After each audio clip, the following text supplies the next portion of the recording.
Bonsoir. C'est la dernière vidéo de l'année, j'espère que vous avez passé des bonnes fêtes et donc sans originalité aucune, je vous parle aujourd'hui de mes meilleures lectures de l'année 2018. Il faut savoir les gars, que l'année 2018, si vous me suivez depuis le début de ma chaîne, donc ça fait bientôt 3 ans que je suis sur YouTube, je n'ai jamais eu une année aussi excellente en termes de lecture. C'est-à-dire que j'ai l'impression que j'ai eu autant de bonnes lectures que de mauvaises, voire plus de bonnes de neutres que de mauvaises, ce qui est extrêmement rare. Donc quand j'ai fait mon bilan cette année, j'étais en mode « Ah ouais !» Pas mal, donc de mieux en mieux, je suis super contente. Je vous ai demandé sur Instagram si vous préfériez que je vous parle de mes meilleures lectures de manière générale ou seulement de mes coups de cœur, et en majorité vous m'avez répondu toutes tes meilleures lectures. Donc j'ai décidé aujourd'hui de vous parler de mes 6 excellentes lectures. J'en ai déjà parlé sur la chaîne, donc je pense que je vous mettrai en barre d'infos la chronique entière, mais aujourd'hui je vais y passer assez rapidement, je vais juste essayer de vous donner envie en genre 2 minutes chrono de lire ces livres. Et puis pour mes 3 coups de cœur, ben j'ai un peu honte parce que sur les 3, cette année je vous en ai parlé que d'un. Ne me demandez pas pourquoi, je pense que j'ai flippé. En fait, je me suis dit, je vais pas leur rendre justice, je vais pas réussir à en dire ce que je veux en dire, je sais pas quoi en dire, c'est horrible. Je sais pas si ça vous est déjà arrivé cette sensation de vous dire, c'était tellement génial, mais je peux pas en parler sur ma chaîne parce que je vais en parler trop mal et du coup les gens vont pas vouloir le lire, et enfin bref. Donc du coup, j'ai décidé aujourd'hui de remédier à ça et de vous parler de mes 3 coups de cœur en long, en large et en travers. Pour mes pires lectures de l'année 2018, je vous en parlerai plus tard. Vous savez que je vais le faire dans tous les cas. Je pense que vous commencez à me connaître, mais ce sera avec ma jumelle maléfique, Lilia, de la chaîne Lire avec Lilia. Elle vient à la maison début janvier, donc on vous tournera ça ensemble, ça promet d'être violent. J'ai démarré l'année avec une lecture qui a été formidable, c'est The Handmaid's Tale de Margaret Atwood, qui est donc un monument, je crois, dans la littérature anglophone et dans la littérature féministe. De manière plus générale, c'est une dystopie qui a été écrite dans les années 60, il me semble. Toujours aussi bien préparée, hein, voilà. C'est une dystopie féministe donc que j'ai lu en anglais, donc je vous cache pas que ça a été fastidieux pour moi au début, ça a été difficile à lire en anglais parce que c'est pas un anglais très évident, c'est très bien écrit, mais c'est de la littérature pure et dure, donc j'ai mis du temps à le lire, mais j'ai vraiment apprécié. J'ai un peu moins aimé que Only Ever Yours de Louise O'Neill, que j'avais lu l'année précédente et qui avait été un énorme coup de cœur, qui m'avait laissé vide d'émotion, voilà, pourri de l'intérieur. Ça avait été une lecture horrible mais géniale à la fois, essentielle, nécessaire. Et The Handmaid's Tale, j'ai trouvé ça moins difficile à lire. Je pense que c'est une lecture qui est violente parce que le nombre de parallèles que vous pouvez faire avec ce qu'on vit nous les femmes aujourd'hui dans la société en 2018 et bientôt en 2019, ça fait flipper, mais c'est vraiment important. Et ça fait un peu froid dans le dos, mais je vous le recommande vraiment à 100%. Si vous avez envie de vous lancer, n'ayez crainte, vraiment c'est pas... Moi j'ai trouvé ça moins violent. Maintenant ça reste violent moralement comme bouquin, mais je vous le recommande vraiment. Et j'ai entendu que la série était excellente aussi. Je l'ai pas encore commencé, j'aimerais vraiment le faire, et du coup je ne saurais vous dire si l'adaptation est bien par rapport au roman, mais en tout cas le roman je vous le conseille sincèrement. Un peu plus léger ensuite, j'ai adoré Le Bouc émissaire de Daphné du Maurier. J'ai trouvé la plume de l'autrice mais alors géniale, vraiment j'ai trouvé ça très bien écrit, j'ai lu ça hyper rapidement, c'est une espèce de quête d'identité avec des changements d'identité et j'ai trouvé ça vraiment j'ai adoré, je m'en souviens encore, j'ai adoré les personnages, j'ai adoré l'époque, j'ai adoré le contexte, l'atmosphère, l'ambiance, j'ai trouvé ça super et j'ai vraiment envie de relire un Daphné du Maurier parce que je pense que ce que j'ai préféré c'est cette plume qui est à la fois simple et à la fois délicate et à la fois piquante et à la fois incisive, enfin bref, voilà, j'ai trop kiffé, donc je vous le recommande. On n'en entend pas beaucoup parler et c'est fort dommage parce que c'est vraiment chouette. Oui, je suis en train de tourner une vidéo. Il est né dans un tissu de mensonges, Adrien. Eh ben il l'a inventé. Oui. Je vais en boîte. Mais quel menteur. Oui. Fouette-le. Alors là, je vais vraiment passer rapidement parce que malheureusement, j'en ai aucun souvenir. Pourtant, je sais que ça a été une bonne lecture parce que je suis sortie en mode c'était génial, mais malheureusement, c'était pas mémorable, il faut croire. J'ai vraiment bien aimé. Le joueur d'échecs de Stefan Zweig, Zweig, je ne sais jamais comment on dit, j'ai trouvé ça vraiment génial. Pourquoi, je ne sais plus. Voilà. Donc je suis désolée, je l'expédie vraiment rapidement, mais je vais pas vous tartiner du Nutella sur une biscotte de chez Carrefour. En gros. Alors je sais pas ce que cette métaphore voulait dire, mais ce que moi je cherchais à dire, c'est que je ne me souviens pas, je vais pas inventer des choses. C'était bien, donc allez lire Le joueur d'échecs. Dans mes souvenirs, ça se lit vachement vite parce que c'est vachement court, c'est super bien écrit, c'est très intelligent. Voilà. Et allez pas croire que je dénigre les biscottes Carrefour parce qu'elles sont excellentes. Hein. Alors là, on arrive dans du très bon Big Little Lies de Liane Moriarty, donc c'est Petits secrets, grands mensonges, je crois en français parce que moi je l'ai lu en anglais. C'était trop bien. Je m'attendais à un espèce de ramassis de clichés avec des américaines, genre un peu style Desperate Housewives où il se passe des trucs, des secrets, machin. C'était un peu ça dans l'idée, mais c'était génial, franchement. J'ai trouvé ça bien ficelé, franchement j'ai été séduite par la fin, je m'y attendais pas, j'ai trouvé le suspense bien tenu, ça se lit vite. Il y a plein de petits trucs genre des gossips et tout, donc c'est un peu le côté potin, cancan, machin entre mamans. Donc voilà, c'est des trucs entre voisines, machin, entre potes, enfin bref. Il y a un peu ce côté-là et il y a un côté très dénonciateur, féministe et tout que j'ai kiffé, qui est pas évident à déceler, mais que j'ai trouvé intelligent et vraiment c'est très bon divertissement. Voilà, c'était franchement chouette. Donc si vous cherchez un espèce de livre à suspense où il y a des petits trucs genre un peu série américaine et tout, c'est trop cool. Et d'ailleurs j'ai entendu que la série était vraiment cool aussi. J'aimerais bien regarder parce que quand même on part sur un petit casting assez intéressant finalement. Mais voilà, dites-moi si vous avez vu la série parce que j'aimerais bien me lancer, j'ai pas mal de trucs à regarder en ce moment, mais pourquoi pas. Je crois que c'est une série qui est assez courte, en tout cas le livre est super, très bon divertissement. Juste après, et donc c'était génial, je crois que c'était au début de l'été, j'ai lu Before I Go to Sleep de S.G. Watson, donc c'est Avant d'aller dormir en français. C'est un thriller pareil qui se focalise sur une femme qui a perdu la mémoire et qui se réveille tous les matins en essayant, donc nous on la retrouve un matin où elle essaye de comprendre ce qui lui est arrivé et j'ai trouvé ça super pareil. Alors peut-être que je suis un blaireau, je n'en sais rien, mais j'ai été assez surprise par la fin, je m'y attendais pas. J'ai trouvé ça très bien ficelé aussi, ça se lit vite, c'est pas le thriller du siècle, hein, calmons-nous, mais franchement c'était une lecture agréable. Ça peut être redondant pour certains, faites attention parce que c'est vrai que tous les matins elle se réveille et se repasse un petit peu la même chose même si on a des éléments supplémentaires, mais certains ou certaines d'entre vous peuvent trouver ça un peu chiant quoi. Je peux comprendre, moi ça m'a pas dérangé parce que je l'ai lu assez vite, mais si vous lisez ça, si vous lisez un chapitre par jour, peut-être que ça peut vite vous saouler. Donc je préfère prévenir, mais en tout cas moi j'ai trouvé ça vachement chouette et je pense que c'est un des meilleurs thrillers que j'ai lu de l'année. Donc voilà, je vous le recommande si vous avez envie d'un petit thriller sympa, il est vraiment sympa. Et enfin pour conclure ces 6 super lectures, je vais vous parler des 10 petits nègres. Alors j'ai mis une excellente note sur Livre Addict, j'ai dû mettre 17 ou 18, mais ce n'est pas un coup de cœur, c'est-à-dire que j'ai trouvé ça très bien, vraiment. Agatha Christie, on nous la conseille depuis qu'on est haut comme 3 pommes, comme on dit, et je confirme, voilà, c'était très bien fait. Je m'y attendais, honnêtement j'ai deviné la fin, je ne sais pas pourquoi, je ne sais pas comment j'ai fait, je me souviens plus comment j'ai fait. Je crois que c'est parce que ça ressemblait à un thriller que j'avais déjà vu ou déjà lu, ou alors ça ressemblait à un film. Ouais, je crois que c'est ça ressemblait à un film, bref.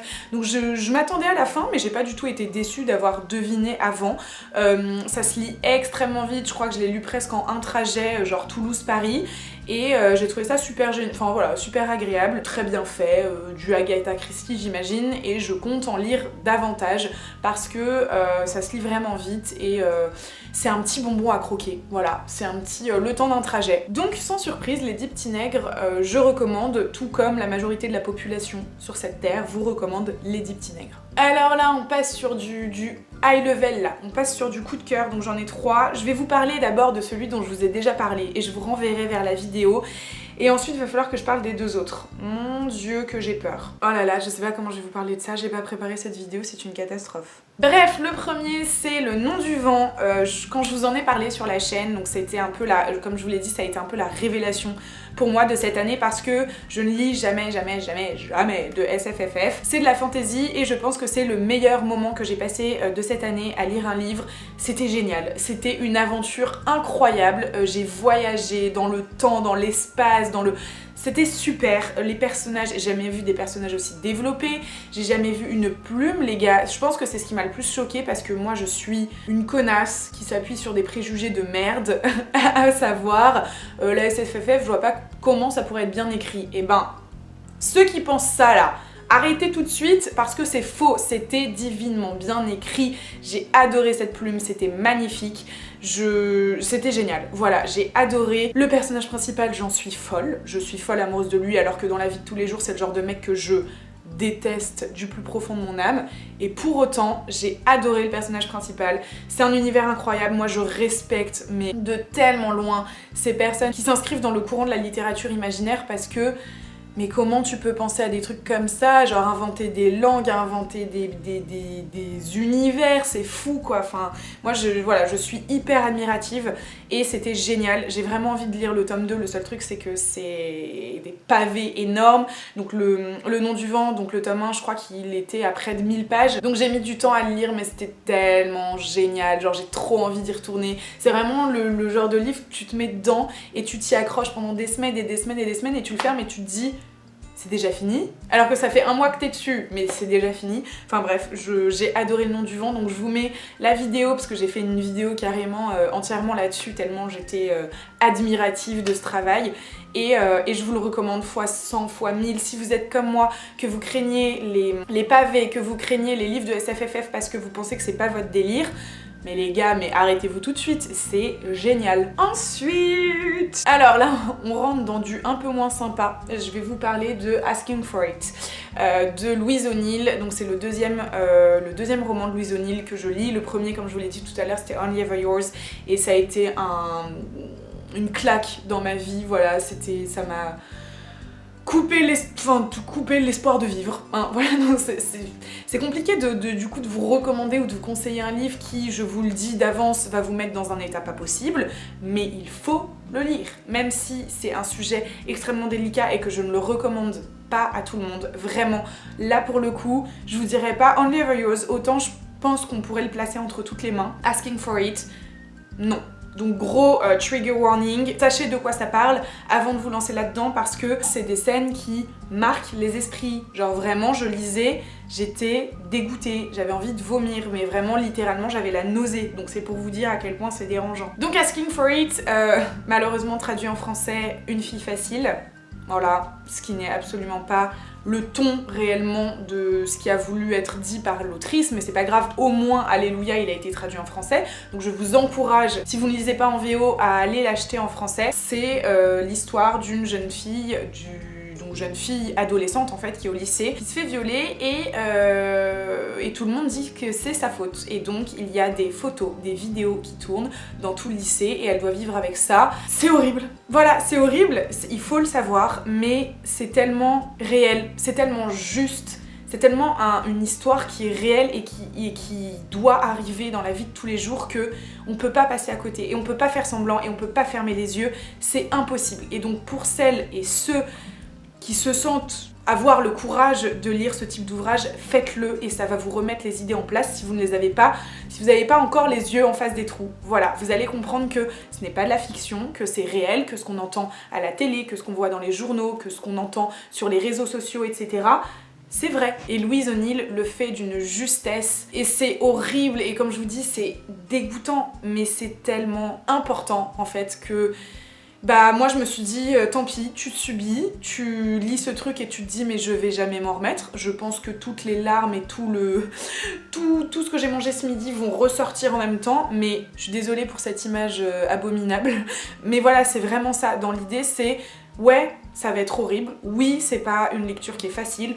Oui, c'est pas un moment qui est facile. Oui, tu vas en ressortir et tu vas te dire oh putain, mais c'est nécessaire. Et le personnage, il est tellement encore une fois, c'est un personnage qui est tellement humain parce que elle subit et en même temps tu la détestes, mais vraiment elle a des attitudes où t'as envie de la secouer et t'as envie de lui dire mais arrête, vraiment arrête de participer à ça, arrête de te taire et fais quelque chose et ça te révolte et en même temps tu sais que qu'elle est dans une position tellement humiliante, dégradante et tellement compliquée et le système judiciaire et de la justice, que ce soit française ou américaine, est tellement compliqué que waouh, bref, c'est un livre qui te laisse pas indifférent et ça réveille les esprits et c'est ce genre de livre qu'il faut continuer à lire, qu'il faut continuer à partager.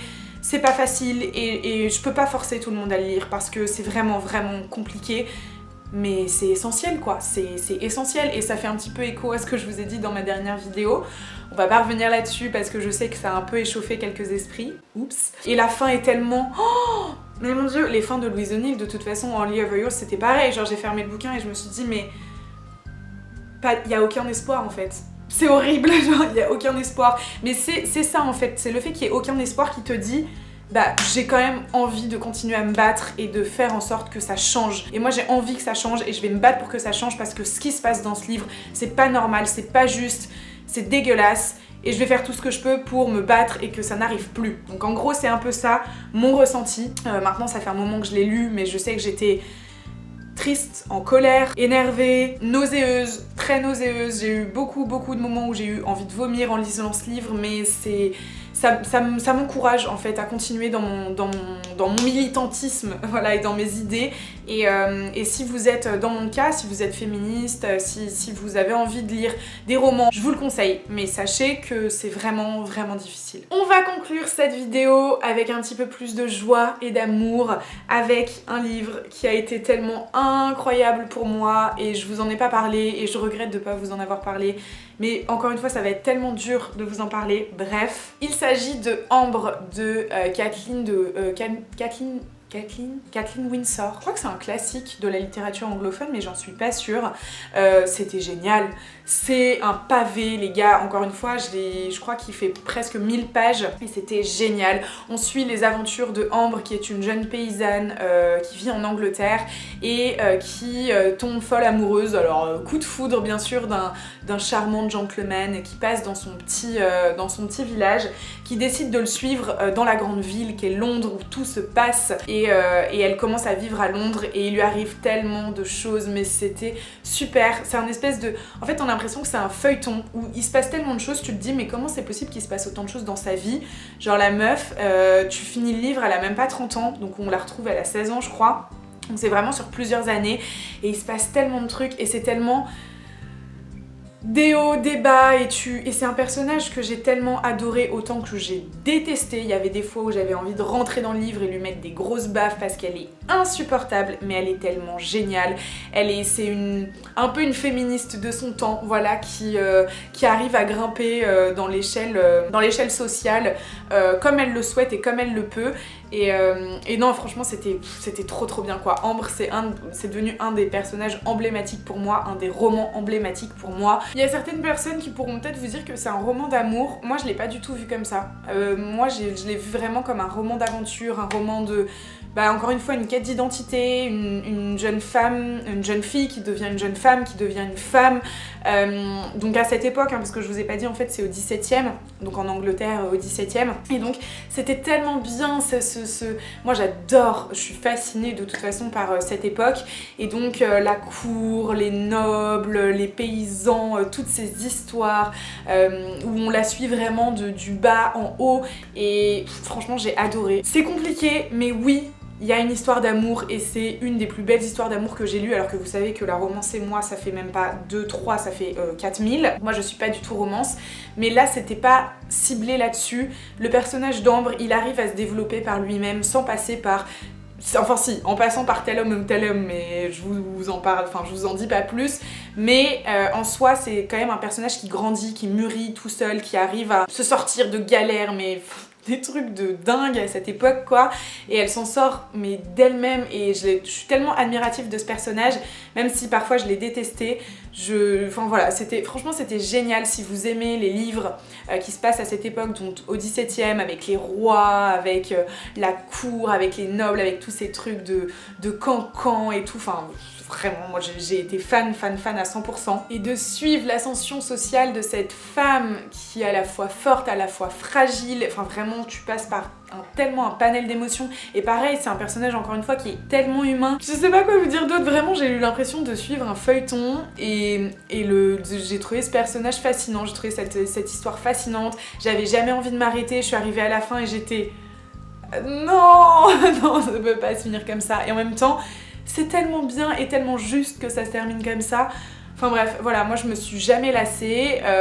Certains et certaines pourront dire que c'est un peu long, c'est peut-être un peu long, mais pour moi c'est passé à une allure folle quoi. Les 1000 pages, je les ai pas vues passer et j'étais tellement là-bas, j'étais tellement dans cette autre époque où il se passe tellement de trucs différents d'aujourd'hui, des trucs horribles que moi j'aurais pas du tout envie de vivre, surtout en tant que femme. Des personnages trop attachants et surtout ce personnage d'Ambre qui devient franchement pour moi un personnage emblématique. Voilà, comme à mon habitude, j'ai un petit peu expédié ça, je suis désolée, c'est vraiment des coups de cœur, vraiment, ça a été 3 lectures formidables.